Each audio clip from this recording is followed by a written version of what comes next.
let's talk about this budget, okay? Senate Majority Leader Mitch McConnell announced a deal with Senate Democrats to fund the government and set spending levels for defense and non-defense programs over the next 2 years. The compromise we've reached will ensure that for the first time in years, our armed forces will have more of the resources they need to keep America safe. It will help us serve the veterans who've bravely served us. This budget deal will be the best thing we've done for our economy, our military, our middle class for a long time. So that's the word that's coming out about this deal, okay? Now, one of the issues that I have with it is that it's full of crap. It's definitely full of crap, guys, because they talk about our military. They say our military isn't funded.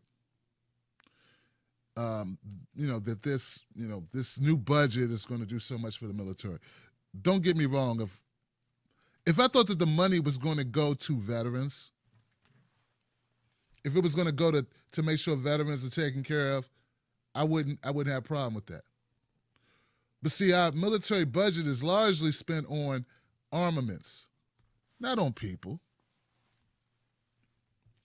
And we already spend so much money on our military. It's outrageous. It's outrageous how much money we spend on our military. I want to show you just how much we spend on our military. Now, this was the president's proposed $1.15 trillion discretionary budget fiscal year 2017. You see that military budget that's over there? Just look at the big blue part. The big blue inside of the pie chart, right? As you can see, the veterans benefits is outside of the blue. You see the orange at the bottom? Veterans benefits is counted outside of military.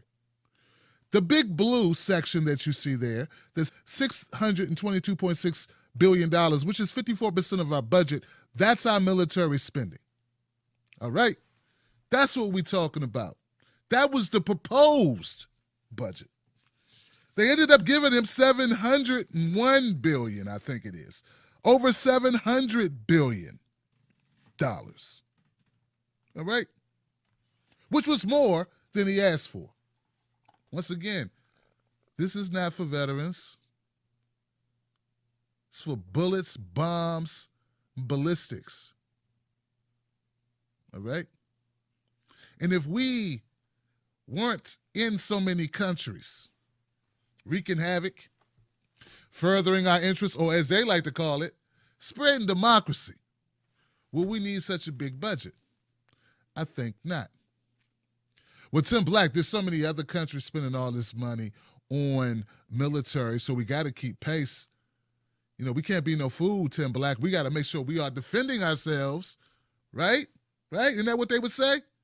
Okay, so let's look at this. Military spending. Now, this is by the Peter G. Peterson Foundation. The United States spends more on defense than the next 8 countries combined. This is old now, considering what our new budget is going to be. As you can see here, China, plus Russia, plus Saudi Arabia, plus India, plus France, plus the UK, plus Japan, plus Germany. Add them all up, and we still outspend them. But if you let Mitch McConnell and Chuck Schumer, because Chuck Schumer didn't say anything about it, they voted for it. They want you to think Trump's so crazy, but then they give him a military budget that exceeds even what he asked for. I'm just trying to make people understand how ludicrous it is and how much full of crap they are, actually. If we bring up, I don't know, ideas like, let's take care of the homeless. Let's give, local tuition. Let's forgive some of this student debt. Let's retrain workers that get laid off due to globalization, outsourcing of jobs, or let's give a stipend. Anything. And I do mean anything that's for you, your neighbors, your kids, your family members, your friends, Tim Black, any of us, then we're called moochers, we're called lazy. See, that's why I can't support the Republican Party, because they were well aware of this. They're well aware of it. You think I didn't make the charts, and I don't make up my own facts. So this is my problem with the Republican Party, as is my problem with the Democrat Party, because the only time they think Trump is being presidential is when he actually drops bombs. Notice they're not talking about all the countries that we're bombing right now. Do you think they're doing that for democracy? I don't think so. I want you to look at this section there for housing and community. Look how small it is.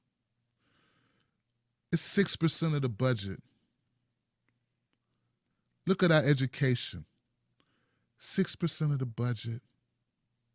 6%. That's it. Medicare and health, 5%. These are the things that they get us to fight about, the 5%, the 6%. That's what the things that they use, the wedge issues that they use to turn the North versus South, the urban versus suburban. They use these little wedge issues about entitlements like Social Security, Medicare, food stamps, when it's nothing. I mean, it literally is as close to nothing, relatively speaking, to our military budget. You're talking about nothing. We're talking about coins. It's like you got, I don't know, you got a trunk full of gold, and you're pissed off because you just tipped the waiter $20. That is what they want us to argue over, and it works. It works. Because they get Fox News to talk about people on food stamps. They use the story of Smiley on food stamps, tricking the food stamp system. Clinton did it real well. He called them welfare queens. Huh? It's not just Republicans who do this. Not when it suits the needs, man. This is the reality of the situation. I'm using their numbers. I'm using facts. And what they do is they pit us against one another on issues that don't matter.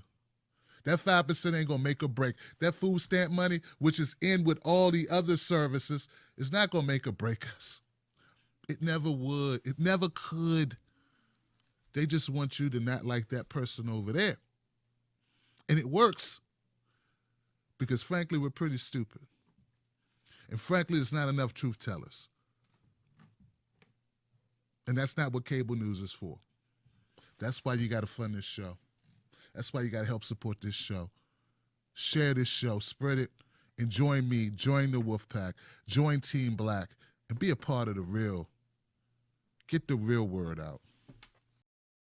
Here's what I want you all to do for me.